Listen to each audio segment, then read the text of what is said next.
ಪ್ರೀತಿಯ ವಿದ್ಯಾರ್ಥಿಗಳೇ, 4ನೇ ಸೆಮಿಸ್ಟರ್ಗೆ ಸಂಬಂಧಪಟ್ಟಂತೆ ಪಠ್ಯಕ್ರಮದಲ್ಲಿ ನಾವು ನಿನ್ನೆಯ ತರಗತಿಯಲ್ಲಿ ಅಂತಾರಾಷ್ಟ್ರೀಯ ಹಣಕಾಸಿನ ಸಂಸ್ಥೆಗಳು, ಅಂತಾರಾಷ್ಟ್ರೀಯ ಅರ್ಥಶಾಸ್ತ್ರಕ್ಕೆ ಸಂಬಂಧಪಟ್ಟಂತೆ ಅಂತಾರಾಷ್ಟ್ರೀಯ ಹಣಕಾಸಿನ ಸಂಸ್ಥೆಗಳಲ್ಲಿ ನಾವು ಒಂದು ಹಣಕಾಸಿನ ಸಂಸ್ಥೆಯನ್ನು ನಾವು ಗಮನಿಸಿದ್ವಿ. ಅದರಲ್ಲಿ ನಾವು ಅತ್ಯಂತ ಪ್ರಮುಖವಾದ ಒಂದು ಸಂಸ್ಥೆ ವರ್ಲ್ಡ್ ಬ್ಯಾಂಕ್, ವಿಶ್ವ ಬ್ಯಾಂಕ್. ಆ ವಿಶ್ವ ಬ್ಯಾಂಕಿನ ಒಂದು ಸ್ಥಾಪನೆ ಯಾವ ರೀತಿಯಾಗಿ ಆಯಿತು, ಹಾಗೆಯೇ ರಚನೆ ಏನು ಮತ್ತು ಅದರ ಒಂದು ಉದ್ದೇಶಗಳು ಹಾಗೂ ಕಾರ್ಯಗಳನ್ನು ಗಮನಿಸ್ತಾ ಬಂದ್ವಿ. ಅಂತಾರಾಷ್ಟ್ರೀಯ ಮಟ್ಟದಲ್ಲಿ ಅಂದರೆ ಜಾಗತಿಕ ಅರ್ಥವ್ಯವಸ್ಥೆಗಳಿಗೆ ಸಂಬಂಧಪಟ್ಟಂತೆ 2ನೇ ಮಹಾಯುದ್ಧದ ನಂತರ ಅನೇಕ ಆರ್ಥಿಕ ಸಮಸ್ಯೆಗಳು ಜಾಗತಿಕ ಅನೇಕ ರಾಷ್ಟ್ರಗಳಲ್ಲಿ ಕಂಡುಬಂದವು. ಈ ಒಂದು ಸಮಸ್ಯೆಗಳಿಗೆ ಪರಿಹಾರವನ್ನು ಕಂಡುಕೊಳ್ಳಿಕ್ಕೆ ಅನೇಕ ರಾಷ್ಟ್ರಗಳು ಪ್ರಯತ್ನದ ಪೂರಕವಾಗಿಯೇ ಅಂತಾರಾಷ್ಟ್ರೀಯ ಮಟ್ಟದಲ್ಲಿ ಅನೇಕ ಆರ್ಥಿಕ ಒಂದು ನೆರವಿಗೋಸ್ಕರ ಸಾಕಷ್ಟು ಪ್ರಯತ್ನಗಳನ್ನು ಮಾಡ್ತಾ ಬಂದು, ಅದರಲ್ಲಿ ಅತ್ಯಂತ ಪ್ರಮುಖವಾದ ಒಂದು ವಿಚಾರ ಅಂತಂದರೆ ಜಾಗತಿಕ ಮಟ್ಟದಲ್ಲಿ ಅಂತಾರಾಷ್ಟ್ರೀಯ ಹಣಕಾಸಿನ ಸಂಸ್ಥೆಗಳು ಅವಶ್ಯಕತೆ ಇದೆ ಅನ್ನೋ ಒಂದು ಅಂಶವನ್ನು ಮನಗಂಡುಬಿಟ್ಟು ಅನೇಕ ಅಭಿವೃದ್ಧಿ ರಾಷ್ಟ್ರಗಳಾಗಿರ್ಬೋದು, ಅಭಿವೃದ್ಧಿ ಹೊಂದುತ್ತಿರುವ ರಾಷ್ಟ್ರಗಳಾಗಿರ್ಬೋದು, ಹಿಂದುಳಿದ ರಾಷ್ಟ್ರಗಳಾಗಿರ್ಬೋದು, ಈ ಎಲ್ಲ ರಾಷ್ಟ್ರಗಳು ಒಮ್ಮತದ ಒಂದು ಅಭಿಪ್ರಾಯದ ಆಧಾರದ ಮೇಲೆ ಆರ್ಥಿಕ ಒಂದು ಇತಿಹಾಸದಲ್ಲಿ ಜಾಗತಿಕ ಒಂದು ಭವಿಷ್ಯದ ಆರ್ಥಿಕ ವ್ಯವಸ್ಥೆಗಳನ್ನು ಸದೃಢಗೊಳಿಸಿಕೊಳ್ಳುವ ಒಂದು ನಿಟ್ಟಿನಲ್ಲಿ ಪ್ರತಿಯೊಂದು ರಾಷ್ಟ್ರಗಳು ಚಿಂತನೆಯನ್ನು ಮಾಡಲಿಕ್ಕೆ ಮುಂದಾದವು 2ನೇ ಮಹಾಯುದ್ಧದ ನಂತರ. ಏಕೆಂತಂದರೆ ಆರ್ಥಿಕವಾಗಿ, ಸಾಮಾಜಿಕವಾಗಿ ಪ್ರತಿಯೊಂದು ರಾಷ್ಟ್ರಗಳು ಸಹ ಜಾಗತಿಕ ಮಟ್ಟದಲ್ಲಿ ನಲುಗಿ ಹೋಗಿದ್ದು ಅನ್ನೋದು ನಾವು ಆ ಮೂಲಕ ಅರ್ಥ ಮಾಡ್ಕೋಬೋದು. ಆ ಒಂದು ದಿಕ್ಕಿನಲ್ಲಿ ಅಂತಾರಾಷ್ಟ್ರೀಯ ಹಣಕಾಸಿನ ಒಂದು ಸಂಸ್ಥೆಗಳ ಅನಿವಾರ್ಯತೆ ಮತ್ತು ಅವಶ್ಯಕತೆಗೆ ಪೂರಕವಾಗಿ ಎಲ್ಲ ರಾಷ್ಟ್ರಗಳು ಒಗ್ಗೂಡಿ ಒಂದು ತೀರ್ಮಾನಕ್ಕೆ ಬರುವುದರ ಮೂಲಕ ಅಂತಾರಾಷ್ಟ್ರೀಯ ಒಂದು ಹಣಕಾಸಿನ ಸಂಸ್ಥೆಗಳ ಒಂದು ಸ್ಥಾಪನೆಗೆ ಮುಂದಾಗಿರ್ತಕ್ಕಂಥದ್ದು ನೋಡ್ತಾ ಬಂದ್ವಿ. ಅದರಲ್ಲಿ ವಿಶ್ವ ಬ್ಯಾಂಕು ಮೊಟ್ಟ ಮೊದಲಿನ ಒಂದು ಅಂತಾರಾಷ್ಟ್ರೀಯ ಹಣಕಾಸಿನ ಒಂದು ಸಂಸ್ಥೆಯ ಸ್ಥಾಪನೆಯಲ್ಲಿ ಪ್ರಮುಖ ಪಾತ್ರ ವಹಿಸಿತು. ವಿಶ್ವ ಬ್ಯಾಂಕಿನ ಅನೇಕ ಒಂದು ಕಾರ್ಯನೀತಿಗಳ ಅಡಿಯಲ್ಲಿ ಅನೇಕ ಉದ್ದೇಶಗಳನ್ನು ಇಟ್ಟುಕೊಳ್ಳುವುದರ ಮೂಲಕ ಜಾಗತಿಕ ಎಲ್ಲ ರಾಷ್ಟ್ರಗಳಿಗೆ ನೆರವಾಗುವ ರೀತಿಯಲ್ಲಿ ಅಂತಾರಾಷ್ಟ್ರೀಯ ಹಣಕಾಸಿನ ಸಂಸ್ಥೆಗಳಲ್ಲಿ ವಿಶ್ವ ಬ್ಯಾಂಕು ತನ್ನದೇ ಆದ ಒಂದು ಪಾತ್ರವನ್ನು ನಿರ್ವಹಿಸ್ತಾ ಬರ್ತಾ ಇದೆ ಅನ್ನೋದು ನಿನ್ನೆ ಕ್ಲಾಸಲ್ಲಿ, ಅದು ಹಿಂದಿನ ಕ್ಲಾಸಲ್ಲಿ ನಾವು ನೋಡ್ತಾ ಬಂದ್ವಿ. ಹಾಗೆಯೇ ಅದಕ್ಕೆ ಪೂರಕವಾಗಿ ಅಂತಾರಾಷ್ಟ್ರೀಯ ಹಣಕಾಸಿನ ಒಂದು ಸಂಸ್ಥೆಗಳಲ್ಲಿ ಅಂತಾರಾಷ್ಟ್ರೀಯ ಹಣಕಾಸು ನಿಧಿ, ಇಂಟರ್ನ್ಯಾಷನಲ್ ಮಾನಿಟರಿ ಫಂಡ್, ಈ ಒಂದು ಅಂತಾರಾಷ್ಟ್ರೀಯ ಹಣಕಾಸು ನಿಧಿ ಅಥವಾ ಅಂತಾರಾಷ್ಟ್ರೀಯ ದ್ರವ್ಯ ನಿಧಿ ಅಂತ ಹೇಳ್ಬಿಟ್ಟು ಇದನ್ನು ಕರೀಬೋದು. ಹೀಗೆ ಜಾಗತಿಕ ಆರ್ಥಿಕ ಒಂದು ಸಹಕಾರದ ಇತಿಹಾಸದಲ್ಲಿ IMF ಸ್ಥಾಪನೆ ಒಂದು ಪ್ರಮುಖ ಘಟ್ಟವಾಗಿ ಕಂಡುಬರ್ತಾ ಇದೆ. ಯಾಕೆಂತಂದರೆ 1930ರ ಮಹಾ ಆರ್ಥಿಕ ಒಂದು ಮುಗ್ಗಟ್ಟಿಗೆ ಸಂಬಂಧಪಟ್ಟಂತೆ ಜಾಗತಿಕ ಮಟ್ಟದ ಅನೇಕ ರಾಷ್ಟ್ರಗಳು ಆರ್ಥಿಕ ಸಮಸ್ಯೆಗಳಿಂದ ನಲುಗಿ ಹೋದವು. ಹೀಗಾಗಿ ಆ ಸಂದರ್ಭದಲ್ಲಿ 1930ರ ಒಂದು ಕಾಲಾವಧಿಯಲ್ಲಿ ವಿದೇಶಿ ಸುವರ್ಣ ಪ್ರಮಿತಿ ಏನಿದೆಯಲ್ಲ, ಗೋಲ್ಡ್ ಏಜ್ ಅಂತ ಹೇಳ್ಬಿಟ್ಟು, ಅವು ಸಾಕಷ್ಟು ಆ ಒಂದು ಸುವರ್ಣ ಪ್ರಮಿತಿಯ ಒಂದು ಸಮಸ್ಯೆಗಳು ಕಂಡುಬಂದು ಆ ಸಂದರ್ಭದಲ್ಲಿ ಅಂತ ಮುರಿದು ಬೀಳೋದ್ರ ಮೂಲಕ ಪರ್ಯಾಯ ಹಣಕಾಸಿನ ಒಂದು ವ್ಯವಸ್ಥೆಗೆ ಮುಂದಾಗಬೇಕು ಅನ್ನೋ ಒಂದು ಚಿಂತನೆಗಳು ಅಡಿಯಲ್ಲಿನೇ ಆ ಪರ್ಯಾಯ ವ್ಯವಸ್ಥೆ ಏನು, ಹಾಗಾಗಿ ಆ ಸಂದರ್ಭದಲ್ಲಿ ತಕ್ಷಣಕ್ಕೆ ಆ ಪರ್ಯಾಯ ವ್ಯವಸ್ಥೆ ಏನು ಅನ್ನೋದು ಕಂಡುಕೊಳ್ಳಲಿಕ್ಕೆ ಸಾಧ್ಯ ಆಗಲಿಲ್ಲ. ಹಾಗಾಗಿಯೇ ಜಗತ್ತಿನ ಪ್ರತಿಯೊಂದು ರಾಷ್ಟ್ರಗಳು ಸಹ ತಮ್ಮದೇ ಆದ ಒಂದು ವ್ಯಾಪಾರ ವಹಿವಾಟುಗಳು, ಅಂತಾರಾಷ್ಟ್ರೀಯ ವ್ಯಾಪಾರದ ಒಂದು ಅಭಿವೃದ್ಧಿಗಾಗಿ ಸಂಕುಚಿತ ಒಂದು ವಿನಿಮಯ ದರವನ್ನು, ಆ ವಿನಿಮಯ ದರದ ನೀತಿಯನ್ನು ಪರಸ್ಪರ ಪೈಪೋಟಿಯಿಂದ ಅಪಮೌಲ್ಯಗೊಳಿಸ್ತಕ್ಕಂಥ ಒಂದು ಕ್ರಮಕ್ಕೆ ಮುಂದಾಗಿರ್ತಕ್ಕಂಥದ್ದು. ಹಾಗೆಯೇ ಸುಂಕಗಳಾಗಿರ್ಬೋದು, ಟ್ಯಾರಿಫ್ ಅಂತ ಹೇಳ್ತೀವಿ, ಕೋಟಾಗಳು ಆಗಿರ್ಬೋದು, ಈ ಮೂಲಕ ಆಮದುಗಳನ್ನು ಪ್ರತಿಬಂಧಿಸುವುದು, ರಾಷ್ಟ್ರಗಳ ಮಧ್ಯೆ ಆಮದುಗಳನ್ನು ನಿಯಂತ್ರಣ ಮಾಡುವ ಒಂದು ವ್ಯಾಪಾರದ ನೀತಿಗಳನ್ನು ಆ ಸಂದರ್ಭದಲ್ಲಿ ಅನೇಕ ರಾಷ್ಟ್ರಗಳು ಜಾಗತಿಕ ಮಟ್ಟದಲ್ಲಿ ಅನುಸರಿಸಿಕೊಂಡು ಬಂದಿದ್ವು. ಹೀಗೆ ತಮ್ಮ ತಮ್ಮ ಒಂದು ಅನುಕೂಲಕ್ಕೋಸ್ಕರ ಅಂತಾರಾಷ್ಟ್ರೀಯ ವ್ಯಾಪಾರದ ನೀತಿಗಳು ಆ ಸಂದರ್ಭದಲ್ಲಿ ಇದ್ದವು ಅಂತೇಳಿ ಅವರವರ ಅನುಕೂಲಕ್ಕೆ ಅನುಗುಣವಾಗಿ ಇಂಥ ಒಂದು ಅಂತಾರಾಷ್ಟ್ರೀಯ ವ್ಯಾಪಾರ ಎಲ್ಲೋ ಒಂದು ಕಡೆ ಪ್ರತಿಯೊಂದು ರಾಷ್ಟ್ರಗಳ ಆರ್ಥಿಕ ಸ್ಥಿತಿಗತಿಗಳ ವ್ಯತ್ಯಾಸಕ್ಕೆ ದಾರಿಯಾಯಿತು. ಅಂದರೆ ದಿವಾಳಿ ಆಗ್ತಕ್ಕಂಥ ಒಂದು ವ್ಯವಸ್ಥೆ, ರಕ್ಷಣಾತ್ಮಕ ವ್ಯಾಪಾರದ ಅಡಿಯಲ್ಲಿ ಅನೇಕ ರಾಷ್ಟ್ರಗಳು ನಲುಗಿ ಹೋದವು ಅಂತೇಳಿ ಅಂಥ ಒಂದು ನೀತಿಯನ್ನು ಜಗತ್ತಿನ ಅನೇಕ ರಾಷ್ಟ್ರಗಳು ಪಾಲಿಸ್ತಾ ಇದ್ವು. ಇಂಥ ಒಂದು ನೀತಿ ಏನಿದೆ, ರಕ್ಷಣಾತ್ಮಕ ಅಥವಾ ನಿರ್ಬಂಧಿತ ಒಂದು ವ್ಯಾಪಾರದ ನೀತಿಗಳು ಜಾಗತಿಕ ಅನೇಕ ರಾಷ್ಟ್ರಗಳಿಗೆ ಪೂರಕವಾಗಿ ವಾತಾವರಣವನ್ನು ನಿರ್ಮಿಸಲಿಕ್ಕೆ ಸಾಧ್ಯ ಆಗಲಿಲ್ಲ ಅಂತ ಹೇಳ್ಬಿಟ್ಟು, ಹಾಗಾಗಿಯೇ ಈ ಎಲ್ಲ ಹಣಕಾಸಿನ ಒಂದು ಸಂಸ್ಥೆಗಳ ಅಡಿಯಲ್ಲಿ ಅಂತಾರಾಷ್ಟ್ರೀಯ ಮಟ್ಟದಲ್ಲಿ ವ್ಯಾಪಾರ ವಹಿವಾಟುಗಳು, ಆರ್ಥಿಕ ಸಂಬಂಧಗಳಾಗಿರ್ಬೋದು, ಆರ್ಥಿಕೇತರ ಸಂಬಂಧಗಳ ಒಂದು ಜೊತೆಯಾಗಿ ಸಾಕಷ್ಟು ಸುಗಮ ಒಂದು ವ್ಯವಸ್ಥೆಯನ್ನು ರೂಪಿಸಬೇಕು ಅನ್ನೋ ಒಂದು ಉದ್ದೇಶಕ್ಕೆ ಪೂರಕವಾಗಿ ಇಲ್ಲಿ ವಿದೇಶಿ ವಾಣಿಜ್ಯದ ಒಂದು ನೀತಿಯಾಗಿರ್ಬೋದು, ಹಾಗೆಯೇ ವಿನಿಮಯ ದರದ ಒಂದು ನೀತಿಯಾಗಿರ್ಬೋದು, ವಿಶ್ವಾದ್ಯಂತ ಆರೋಗ್ಯದ ಆರ್ಥಿಕ ಒಂದು ಸಹಕಾರದ ಪುನರ್ ಸ್ಥಾಪಿಸುವಲ್ಲಿ ಅಂದಿನ ಅಮೆರಿಕದ ಅಧ್ಯಕ್ಷ ಫ್ರಾಂಕ್ಲಿನ್ ರೋಸ್ವೆಲ್ಟ್, ಬ್ರಿಟನ್ನಿನ ವಿನ್ಸ್ಟನ್ ಚರ್ಚಿಲ್ ಇವರಂತಹ ಮಹಾನ್ ರಾಜಕೀಯ ಚಿಂತಕರು ಪ್ರಮುಖ ಪಾತ್ರ ವಹಿಸುವುದರ ಮೂಲಕ ಜಾಗತಿಕ ವ್ಯವಸ್ಥೆಗೆ ಒಂದು ಹೊಸ ಹಣಕಾಸಿನ ಒಂದು ವ್ಯವಸ್ಥೆಯನ್ನು ನಾವು ಅನುಷ್ಠಾನಗೊಳಿಸ್ಕೋಬೇಕು ಎಂಬ ಒಂದು ನಿಟ್ಟಿನಲ್ಲಿ ಚಿಂತನೆ ಮತ್ತು ಪ್ರಯತ್ನಗಳನ್ನು ಮಾಡುವುದರ ಮೂಲಕ ಪ್ರತಿಯೊಂದು ರಾಷ್ಟ್ರಗಳು ಜಾಗತಿಕ ಮಟ್ಟದಲ್ಲಿ ಸಹಕಾರದ ಅಡಿಯಲ್ಲಿ ರಾಷ್ಟ್ರಗಳ ಮಧ್ಯೆ ಆರ್ಥಿಕ ಒಂದು ಸಹಕಾರಗಳ ಒಂದು ಬೆಳವಣಿಗೆ, ಹಾಗೆಯೇ ಆರ್ಥಿಕೇತರ ಒಂದು ಸಂಬಂಧಗಳ ಒಂದು ಪೂರಕ ವಾತಾವರಣದ ಒಂದು ನಿರ್ಮಾಣಕ್ಕೆ ಸಂಬಂಧಪಟ್ಟಂತೆ ರಾಷ್ಟ್ರಗಳ ಮಧ್ಯೆ ಯಾವುದೇ ರೀತಿಯ ಸಮಸ್ಯೆಗಳು ಆಗಬಾರದು. ಏಕೆಂದರೆ ಎರಡನೇ ಮಹಾಯುದ್ಧ 1930ರ ಮಹಾ ಆರ್ಥಿಕ ಮುಗ್ಗಟ್ಟು, economic crisis of that period ಏನಿದೆಯಲ್ಲ, ಅಂಥ ಸಂದರ್ಭದಲ್ಲಿ ರಾಷ್ಟ್ರಗಳು ಆರ್ಥಿಕ ದೃಷ್ಟಿಯಿಂದ ಮತ್ತು ಇತರೆ ಒಂದು ದೃಷ್ಟಿಕೋನಗಳಿಂದ ಸಾಕಷ್ಟು ಚಿಂತನೆಗೆ ಒಳಗಾಗಿದ್ದವು ಅಂತೇಳಿ ಈ ಒಂದು ಕಾರಣಕ್ಕೋಸ್ಕರನೇ ಇವತ್ತು ಪ್ರತಿಯೊಂದು ರಾಷ್ಟ್ರಗಳು ಜಾಗತಿಕ ಸಹಕಾರದ ಅನಿವಾರ್ಯತೆ ಮತ್ತು ಅವಶ್ಯಕತೆಗೆ ಚಿಂತನೆಗಳನ್ನು ಮಾಡ್ತಾ ಇತ್ತು. ಹಾಗಾಗಿನೇ ಪ್ರಮುಖವಾಗಿ ಅಮೆರಿಕ ಮತ್ತು ಬ್ರಿಟನ್ನಿನ ರಾಜಕೀಯ ಮುತ್ಸದ್ದಿಗಳು ಒಂದು ರಾಜಕೀಯ ಒಂದು ವ್ಯವಸ್ಥೆಯ ಅಡಿಯಲ್ಲಿ ಒಂದು ಪಾತ್ರವನ್ನು ವಹಿಸಿದರು ಅಂತೇಳಿ, ಹಾಗಾಗಿನೇ ಒಂದು ಹೊಸ ವ್ಯವಸ್ಥೆಯನ್ನು ರೂಪಿಸಲಿಕ್ಕೆ ಮುಂದಾದರು. ಅಮೆರಿಕದ ಅಧ್ಯಕ್ಷ ಫ್ರಾಂಕ್ಲಿನ್ ರೂಸ್ವೆಲ್ಟ್, ಬ್ರಿಟನ್ನಿನ ವಿನ್ಸ್ಟನ್ ಚರ್ಚಿಲ್ ಇವರು ಈ ಒಂದು ಹೊಸ ವ್ಯವಸ್ಥೆಗೆ ದಾರಿ ಮಾಡ್ತಕ್ಕಂಥ ರೂವಾರಿಗಳಾಗಿ ಕಂಡುಬಂದರು. ಇದರ ಸಂಬಂಧವಾಗಿ 1944ರ ಜುಲೈನಲ್ಲಿ 1944 ಜುಲೈ ತಿಂಗಳಲ್ಲಿ ಬ್ರಿಟನ್ ವುಡ್ಸ್ ನಗರದಲ್ಲಿ ಸಂಯುಕ್ತ ರಾಷ್ಟ್ರಗಳ ಹಣಕಾಸಿನ ಸಮ್ಮೇಳನವನ್ನು ಏರ್ಪಡಿಸಿದವು. ಈ ಸಂಬಂಧವಾಗಿ IMF ಮತ್ತು IBRD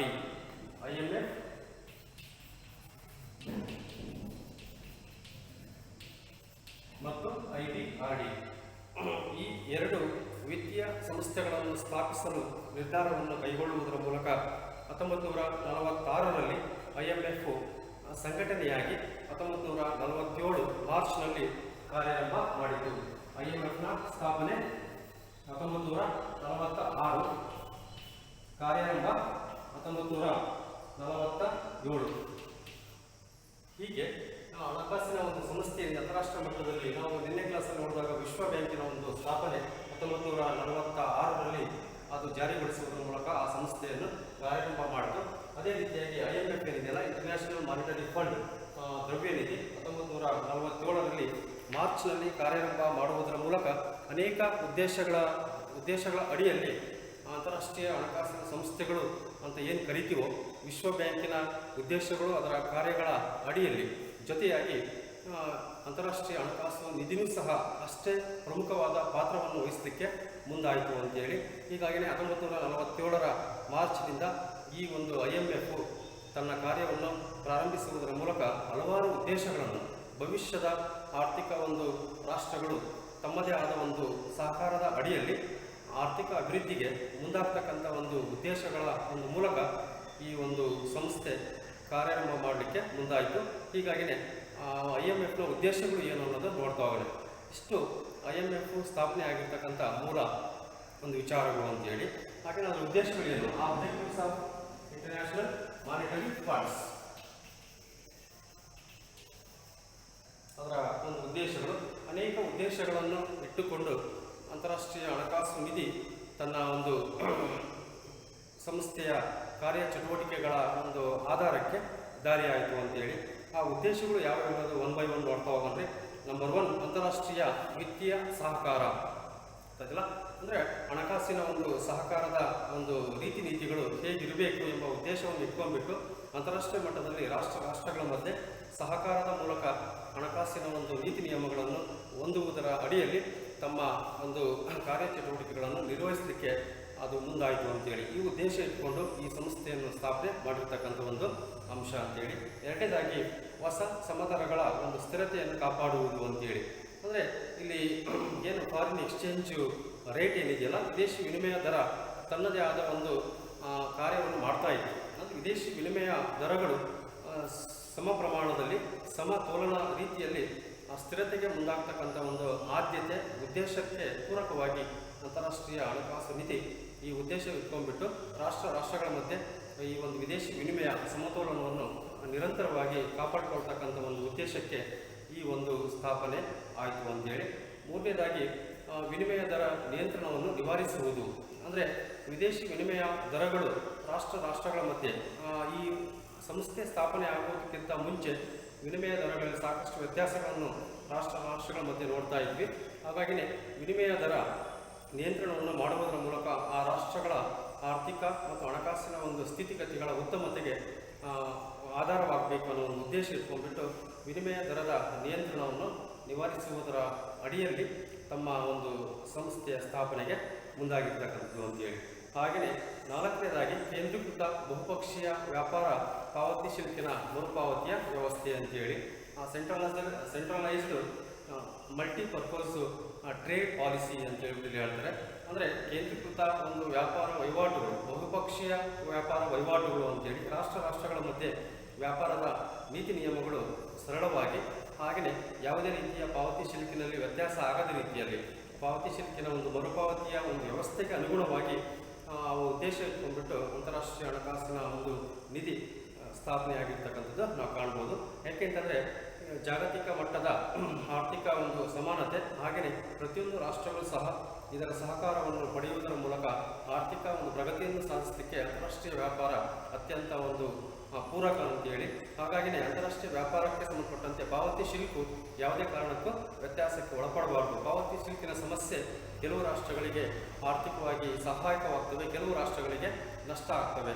ಇಂಥ ಒಂದು ಉದ್ದೇಶದ ಅಡಿಯಲ್ಲಿ ಕೇಂದ್ರೀಕೃತ ಬಹುಪಕ್ಷೀಯ ವ್ಯಾಪಾರದ ನೀತಿಗಳ ಮೂಲಕ ಪಾವತಿ ಶುಲ್ಕಿನ ಒಂದು ಸಮತೋಲನ ಮತ್ತು ಮರುಪಾವತಿಯ ವ್ಯವಸ್ಥೆಗೆ ಮುಂದಾಗ್ತಕ್ಕಂಥ ಒಂದು ಉದ್ದೇಶ ಈ ಒಂದು ಸಂಸ್ಥೆದಾಗಿತ್ತು ಅಂತೇಳಿ.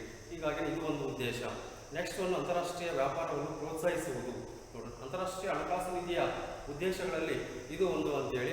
ಯಾಕೆಂದರೆ ಅಂತಾರಾಷ್ಟ್ರೀಯ ಮಟ್ಟದಲ್ಲಿ ಅನೇಕ ರಾಷ್ಟ್ರಗಳು ವ್ಯಾಪಾರದ ಮೂಲಕ ಭಾಗವಹಿಸ್ತವೆ. ಈ ವ್ಯಾಪಾರಗಳು ಸಾಕಷ್ಟು ಉತ್ತಮ ರೀತಿಯಲ್ಲಿ ಅವುಗಳ ಚಟುವಟಿಕೆಗಳನ್ನು ಕೊಂಡೊಯ್ಯಬೇಕು, ಅವುಗಳಿಗೆ ಉತ್ತೇಜನವನ್ನು ನೀಡಬೇಕು. ಈ ಉದ್ದೇಶ ಇಟ್ಕೊಂಡ್ಬಿಟ್ಟು ಅಂತಾರಾಷ್ಟ್ರೀಯ ವ್ಯಾಪಾರ ಸುಮಧುರವಾಗಿ ವ್ಯವಸ್ಥಿತವಾಗಿ ರಾಷ್ಟ್ರಗಳ ಮಧ್ಯೆ ಯಾವುದೇ ತೊಡಕುಗಳಿಲ್ಲದೆ ನಡೀತಕ್ಕಂಥ ಒಂದು ಪ್ರಕ್ರಿಯೆಗೆ ಈ ಒಂದು ಅಂತಾರಾಷ್ಟ್ರೀಯ ಹಣಕಾಸಿನ ಒಂದು ಸಂಸ್ಥೆ ಏನಿದೆಯಲ್ಲ ಇದು ಇದರ ಉದ್ದೇಶ ಆಗಿತ್ತು ಅಂತೇಳಿ. ಹಾಗೆಯೇ ಮತ್ತೊಂದು ಅಂಶ ಉದ್ದೇಶಗಳಲ್ಲಿ ಸದಸ್ಯ ರಾಷ್ಟ್ರಗಳ ಅಭಿವೃದ್ಧಿಗೆ ಸಹಾಯ ಮಾಡ್ತಕ್ಕಂಥದ್ದು. ಅಂದರೆ ಅಂತಾರಾಷ್ಟ್ರೀಯ ಹಣಕಾಸು ನಿಧಿಯ ಉದ್ದೇಶಗಳಲ್ಲಿ ಇದು ಒಂದು ಅಂತೇಳಿ. ಯಾಕೆಂತಂದರೆ ರಾಷ್ಟ್ರಗಳ ಮಧ್ಯೆ ಅಂದರೆ IMFನ ಸದಸ್ಯ ಹೊಂದಿರತಕ್ಕಂಥ ಎಲ್ಲ ರಾಷ್ಟ್ರಗಳ ಆರ್ಥಿಕ ಪ್ರಗತಿಗೋಸ್ಕರ ನೆರವಾಗ್ತಕ್ಕಂಥ ರೀತಿಯಲ್ಲಿ ಅದು ಬಂಡವಾಳ ಆಗಿರ್ಬೋದು, ಹಾಗೆಯೇ ಆರ್ಥಿಕೇತರ ಸಹಾಯಗಳಾಗಿರ್ಬೋದು, ಇತರೆ ಸೌಲಭ್ಯಗಳಾಗಿರ್ಬೋದು, ಈ ಎಲ್ಲ ಸೌಲಭ್ಯಗಳನ್ನು ರಾಷ್ಟ್ರಗಳಿಗೆ ಕೊಡಮಾಡುವುದರ ಮೂಲಕ ಸಾಕಷ್ಟು ಪ್ರಗತಿಗೆ ಮುಂದಾಗ್ತಕ್ಕಂಥ ಒಂದು ಉದ್ದೇಶ ಇದಾಗಿದೆ ಅಂತೇಳಿ. ಹಾಗೆಯೇ ಮತ್ತೊಂದು ಉದ್ದೇಶ ಪಾವತಿ ಶುಲ್ಕಿನ ಕೊರತೆಯನ್ನು ನಿವಾರಿಸಲಿಕ್ಕೆ ಸಹಾಯ ಮಾಡ್ತಕ್ಕಂಥದ್ದು ಅಂತೇಳಿ. ಬ್ಯಾಲೆನ್ಸ್ ಆಫ್ ಪೇಮೆಂಟ್ ಏನಿದೆಯಲ್ಲ ಅದು ಅತ್ಯಂತ ಪ್ರಮುಖವಾದ ವಿಚಾರ. ಯಾಕೆಂತಂದರೆ ಪ್ರತಿಯೊಂದು ರಾಷ್ಟ್ರಗಳು ವ್ಯಾಪಾರ ಮಾಡುವ ಸಂದರ್ಭದಲ್ಲಿ ಪಾವತಿ ಶುಲ್ಕಿನ ಸಮತೋಲನ ಮತ್ತು ಹೆಚ್ಚಳತೆಯನ್ನು ಕಂಡುಕೊಂಡಾಗ ಆ ರಾಷ್ಟ್ರಗಳು ಆರ್ಥಿಕವಾಗಿ ಬೆಳೀಲಿಕ್ಕೆ ಸಾಧ್ಯ. ಆದರೆ ಅನೇಕ ಹಿಂದುಳಿದ ರಾಷ್ಟ್ರಗಳು ಪಾವತಿ ಶುಲ್ಕಿನ ಸಮಸ್ಯೆಯನ್ನು ಎದುರಿಸ್ತಾ ಇದ್ವು ಆ ಸಂದರ್ಭದಲ್ಲಿ. ಹಾಗಾಗಿನೇ ಅಂತಾರಾಷ್ಟ್ರೀಯ ಹಣಕಾಸು ನಿಧಿ ಇಂತಹ ಸಮಸ್ಯೆಗಳ ನಿವಾರಣೆಯನ್ನು ಮಾಡುವುದರ ಮೂಲಕ ನಿವಾರಣೆಗೆ ಸಂಬಂಧಪಟ್ಟಂತೆ ವಿದೇಶಿ ವಿನಿಮಯ ಪ್ರಮಾಣಗಳನ್ನು ಆಯಾ ರಾಷ್ಟ್ರಗಳಿಗೆ ಅಗತ್ಯಕ್ಕೆ ಅನುಗುಣವಾಗಿ ಕೊಡಮಾಡುವುದರ ಮೂಲಕ ಪಾವತಿ ಶುಲ್ಕಿನ ಒಂದು ಕೊರತೆಯನ್ನು ನೀಗಿಸ್ತಕ್ಕಂಥ ಒಂದು ಉದ್ದೇಶ ಇಟ್ಕೊಂಡ್ಬಿಟ್ಟು ಎಲ್ಲ ರಾಷ್ಟ್ರಗಳಿಗೂ ನೆರವಾಗ್ತಕ್ಕಂಥ ಒಂದು ಉದ್ದೇಶ IMFನದು ಅಂತೇಳಿ.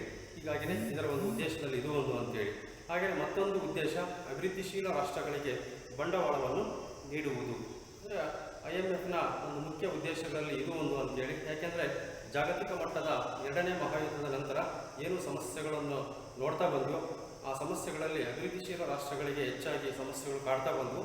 ಹಾಗಾಗಿನೇ ಇಂಥ ರಾಷ್ಟ್ರಗಳಿಗೆ ಇಂಥ ಹಣಕಾಸಿನ ಸಂಸ್ಥೆಯ ಮೂಲಕ ನಿಧಿಯ ಮೂಲಕ ಬಂಡವಾಳ ಮತ್ತು ಇತರೆ ಸಂಪನ್ಮೂಲಗಳನ್ನು ಒದಗಿಸಿಕೊಡುವುದರ ಮೂಲಕ ಆ ರಾಷ್ಟ್ರಗಳ ಒಂದು ಅಭಿವೃದ್ಧಿಗೆ ಪೂರಕವಾಗಿರ್ತಕ್ಕಂಥ ವಾತಾವರಣ ನಿರ್ಮಿಸಬೇಕು ಎಂಬ ಉದ್ದೇಶ ಇಟ್ಕೊಂಡು ಈ ಒಂದು ಸಂಸ್ಥೆಯ ಸ್ಥಾಪನೆ ಆಗಿರ್ತಕ್ಕಂಥದ್ದು ಅಂತೇಳಿ. ಹೀಗೆ ಅನೇಕ ಉದ್ದೇಶಗಳ ಅಡಿಯಲ್ಲಿ IMF ಇವತ್ತು ಸ್ಥಾಪನೆ ಆಗಿಬಿಟ್ಟು ಅದರ ಒಂದು ಕಾರ್ಯವನ್ನು ಮಾಡ್ತಾ ಬರ್ತಾ ಇದೆ. ಇದು ಉದ್ದೇಶಗಳಲ್ಲಿ ಇಂಥ ಒಂದು ವಿಚಾರಗಳನ್ನು ಗಮನಿಸ್ತಾ ಹೋಗ್ಬೋದು. ಹಾಗೆಯೇ IMFನ ಉದ್ದೇಶಗಳು ಆದ ನಂತರ ಅದರ ಕಾರ್ಯಗಳು ಏನು, ಫಂಕ್ಷನ್ಸ್ ಆಫ್ IMF ಅಂತ ಹೇಳ್ಬೋದು. ಇದಕ್ಕೆ ಫಂಕ್ಷನ್ಸ್ ಏನು ಅನ್ನೋದು ನೋಡ್ತಾ ಹೋಗೋಣ.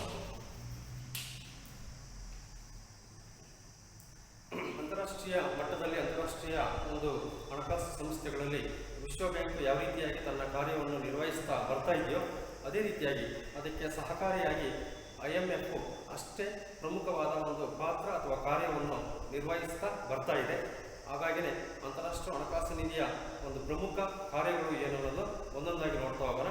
ಆ ಕಾರ್ಯಗಳಲ್ಲಿ ಒಂದನೇ ಕಾರ್ಯ, ಇಲ್ಲಿ ವಿಶ್ವ ಬ್ಯಾಂಕ್ ಏನು ಇವತ್ತು ಅನೇಕ ಸಹಕಾರದ ಒಂದು ಬಂಡವಾಳದ ನೆರವಿನ ಮೂಲಕ ದೀರ್ಘಾವಧಿ ಆಗಿರ್ಬೋದು, ಮಧ್ಯಮಾವಧಿ ಮತ್ತು ಇತರೆ ಒಂದು ಯೋಜನೆಗಳ ಅಡಿಯಲ್ಲಿ ಸಾಲ ಸೌಲಭ್ಯಗಳನ್ನು ನೀಡುವುದರ ಒಂದು ಕಾರ್ಯಗಳನ್ನು ಮಾಡ್ತಾ ಬರ್ತಾ ಇದೆ. ಅದಕ್ಕೆ ಜೊತೆಯಾಗಿ ಅಂತಾರಾಷ್ಟ್ರೀಯ ಹಣಕಾಸು ನಿಧಿಯೂ ಸಹ ಹಲವಾರು ಕಾರ್ಯಗಳಲ್ಲಿ ತನ್ನದೇ ಆದ ಒಂದು ಪಾತ್ರವನ್ನು ಮಾಡ್ತಾ ಇದೆ. ಹಾಗಾಗಿನೇ ಒಂದನೇ ಕಾರ್ಯ ಅಂತಂದರೆ ಒಂದು ಅಲ್ಪಾವಧಿ ಸಾಲದ ಸಂಸ್ಥೆಯಾಗಿ ಕಾರ್ಯನಿರ್ವಹಣೆ ಮಾಡುತ್ತದೆ ಈ ಒಂದು ಸಂಸ್ಥೆ ಅಂತೇಳಿ. ಅಂದರೆ ಅಲ್ಪಾವಧಿಗೆ ಸಂಬಂಧಪಟ್ಟಂತೆ ಜಾಗತಿಕ ಮಟ್ಟದ ಸದಸ್ಯ ರಾಷ್ಟ್ರಗಳಿಗೆ ಸಾಲ ಸೌಲಭ್ಯಗಳನ್ನು ನೀಡ್ತಕ್ಕಂಥ ಒಂದು ಕಾರ್ಯ ಅಂತೇಳಿ. ಹಾಗೆಯೇ ಎರಡನೇ ಕಾರ್ಯ, ಸಮದರಗಳು ಕ್ರಮಬದ್ಧವಾಗಿ ಚಲಿಸುವಂತೆ ನೋಡಿಕೊಳ್ಳುವುದು. ದ್ರವ್ಯ ನಿಧಿಯ ಪ್ರಮುಖ ಕಾರ್ಯಗಳಲ್ಲಿ ಇದು ಒಂದು ಅಂತೇಳಿ. ಅಂದರೆ ಆ ವಿನಿಮಯ ದರ ಅಂತ ಹೇಳ್ಬಿಟ್ಟು ಏನು ಕರೀತೀವೋ, ಅಂದರೆ ರಾಷ್ಟ್ರ ಮಧ್ಯೆ ಇರ್ತಕ್ಕಂಥ ಕರೆನ್ಸಿಯ ಒಂದು ವಿನಿಮಯ ಅಂತ ಹೇಳ್ಬಿಟ್ಟು. ಹೀಗಾಗಿ ಜಾಗತಿಕ ಮಟ್ಟದ ಕೆಲವು ಕರೆನ್ಸಿಗಳ ಮೂಲಕ ಮಾತ್ರ ಅಂತಾರಾಷ್ಟ್ರೀಯ ವ್ಯಾಪಾರ ಮಾಡ್ತಕ್ಕಂಥ ಒಂದು ಪರಿಪಾಠ ಇವತ್ತಿನವರೆಗೂ ಇದೆ. ಆ ಒಂದು ಕೆಲವು ಕರೆನ್ಸಿಗಳ ಒಂದು ಪ್ರಮಾಣ ಆಯಾ ರಾಷ್ಟ್ರಗಳಿಗೆ ಲಭ್ಯವಾಗಬೇಕಾಗುತ್ತೆ. ಅಂಥ ಸಂದರ್ಭದಲ್ಲಿ ಅನೇಕ ರಾಷ್ಟ್ರಗಳ ಒಂದು ವಿನಿಮಯಕ್ಕೆ ಸಂಬಂಧಪಟ್ಟಂತೆ ವಿದೇಶಿ ವಿನಿಮಯ ಒಂದು ಕರೆನ್ಸಿಗಳು ಅವಶ್ಯಕವಾಗಿ ಬೇಕಾಗ್ತವೆ. ಹಾಗಾಗಿನೇ ಎಲ್ಲ ಒಂದು ರಾಷ್ಟ್ರಗಳಲ್ಲಿ ಕ್ರಮಬದ್ಧವಾಗಿ ಸಮತೋಲನ ಒಂದು ದರಗಳ ಒಂದು ಚಲನೆ ಅಥವಾ ಅವುಗಳ ವಿನಿಮಯ ಆಗ್ತಕ್ಕಂಥ ನಿಟ್ಟಿನಲ್ಲಿ ಕಾರ್ಯವನ್ನು ನಿರ್ವಹಿಸುವುದರ ಮೂಲಕ ಪ್ರತಿಯೊಂದು ರಾಷ್ಟ್ರಗಳು ಸಹ ಈ ಒಂದು ಸಮದರದ ವಿನಿಮಯ ಕರೆನ್ಸಿಗಳನ್ನು ಇವತ್ತು ಕೊಡುವ ರೀತಿಯಲ್ಲಿ, ಪೂರೈಕೆ ಮಾಡುವ ರೀತಿಯಲ್ಲಿ ಕಾರ್ಯವನ್ನು ಮಾಡುವುದರ ಮೂಲಕ ರಾಷ್ಟ್ರಗಳ ಮಧ್ಯೆ ವ್ಯವಸ್ಥಿತ ಅಂತಾರಾಷ್ಟ್ರೀಯ ವ್ಯಾಪಾರಕ್ಕೆ ಮುಂದಾಗ್ತಕ್ಕಂಥ ಒಂದು ಕಾರ್ಯ ಇದಾಗಿದೆ ಅಂತೇಳಿ. ಹಾಗೆಯೇ ಮೂರನೇ ಒಂದು ಕಾರ್ಯದಲ್ಲಿ ನೋಡುವಾಗ ಎಲ್ಲ ಸದಸ್ಯ ರಾಷ್ಟ್ರಗಳ ನಾಣ್ಯಗಳನ್ನು ಸಂಗ್ರಹಿಸಿಟ್ಟುಕೊಂಡು ಅಗತ್ಯ ಇರುವ ಸದಸ್ಯ ರಾಷ್ಟ್ರಗಳಿಗೆ ಅವುಗಳು ಬೇಡುವ ನಾಣ್ಯಗಳನ್ನು ಸಾಲ ರೂಪದಲ್ಲಿ ಕೊಡುವ ಕಾರ್ಯವನ್ನು IMF ಮಾಡ್ತಾ ಬರ್ತಾ ಇದೆ. ಅಂದರೆ IMFನ ಒಂದು ಸಂಸ್ಥೆಗೆ ಸದಸ್ಯ ಹೊಂದಿದ ಎಲ್ಲ ರಾಷ್ಟ್ರಗಳು, ನಿನ್ನೆ ಕ್ಲಾಸಲ್ಲಿ ಹೇಳಿದ ಹಾಗೆ ಸುಮಾರು 190 ರಾಷ್ಟ್ರಗಳು ಸದಸ್ಯತ್ವವನ್ನು ಮೆಂಬರ್ಶಿಪ್ ಆಗಿರ್ತಕ್ಕಂಥ ರಾಷ್ಟ್ರಗಳು ಜಾಗತಿಕ ಮಟ್ಟದ ಈ ಹಣಕಾಸಿನ ಸಂಸ್ಥೆಯಲ್ಲಿ ನೋಡ್ತಾ ಹೋಗ್ಬೋದು. ಇಂತಹ ಸದಸ್ಯ ರಾಷ್ಟ್ರಗಳ ಮಧ್ಯೆ ಯಾವುದೇ ರೀತಿಯ ಹಣಕಾಸಿನ ಒಂದು ಸಮಸ್ಯೆ ಉದ್ಭವ ಆಗಬಾರ್ದು ಅನ್ನೋ ಒಂದು ಉದ್ದೇಶ ಇಟ್ಕೊಂಡ್ಬಿಟ್ಟು ಈ ನಾಣ್ಯಗಳನ್ನು ಆಯಾ ದೇಶದ ವಂತಿಗೆಯನ್ನು ಪ್ರತಿ ವರ್ಷ ಪ್ರತಿಯೊಂದು ರಾಷ್ಟ್ರಗಳು ಇಂತಿಷ್ಟು ಪ್ರಮಾಣದಲ್ಲಿ ವಂತಿಗೆಯನ್ನು ಕೊಡಬೇಕಾಗುತ್ತೆ. ಈ ವಂತಿಗೆಯ ಒಂದು ನಾಣ್ಯದ ರೂಪ ಹೇಗಿರಬೇಕು ಅಂದರೆ ಆಯಾ ದೇಶದ ಕರೆನ್ಸಿಯನ್ನು ಕೊಡಬೇಕಾಗುತ್ತೆ. ಇಂಥ ಕರೆನ್ಸಿಗಳನ್ನು ತನ್ನಲ್ಲೇ ಸಂಗ್ರಹಿಸಿಕೊಳ್ಳುವುದರ ಮೂಲಕ ಬೇಕಾದ ಸಂದರ್ಭದಲ್ಲಿ ಬೇಡಿಕೆ ಬಂದಾಗ ಸದಸ್ಯ ರಾಷ್ಟ್ರಗಳಿಗೆ ಬೇಡುವ ನಾಣ್ಯಗಳನ್ನು ಅಥವಾ ಕರೆನ್ಸಿಯನ್ನು ಸಾಲ ರೂಪದಲ್ಲಿ ಕೊಡ ಮಾಡ್ತಕ್ಕಂಥ ಕೆಲಸ ಈ ಒಂದು IMF ಮಾಡುತ್ತಾ ಬರ್ತಾ ಇದೆ. ಇದು ಮತ್ತೊಂದು ಕಾರ್ಯ ಅಂತ ಹೇಳ್ಬೋದು. ಹಾಗೆಯೇ ಮಗದೊಂದು ಕಾರ್ಯ ಏನಂತಂದರೆ ದ್ರವ್ಯ ನೀತಿಯ ಸದಸ್ಯ ರಾಷ್ಟ್ರಗಳ ಪಾವತಿ ಶುಲ್ಕಿನ ಚಾಲ್ತಿ ಲೆಕ್ಕದ ಕೊರತೆಯ ನಿವಾರಣೆಗೆ ಅಲ್ಪಾವಧಿ ಸಾಲವನ್ನು ಕೊಡ್ತಕ್ಕಂಥ ಒಂದು ಕೆಲಸವನ್ನು ಮಾಡ್ತಾ ಬರ್ತಾ ಇದೆ.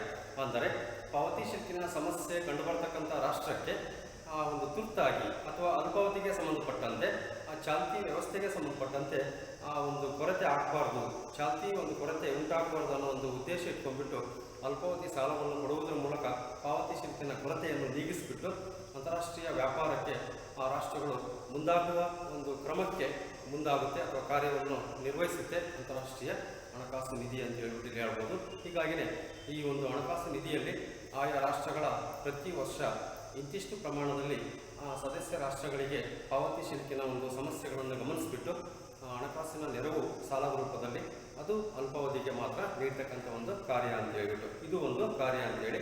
ಹಾಗೆಯೇ ಮತ್ತೊಂದು ಕಾರ್ಯ, ಸದಸ್ಯ ರಾಷ್ಟ್ರಗಳಿಗೆ ಶೋಷಣೆ ಮಾಡಿದ ಸಮದರಗಳು ಕಾಲಾನಂತರದಲ್ಲಿ ಅವಾಸ್ತವಿಕವೆನಿಸಿಕೊಳ್ಳುತ್ತವೆ.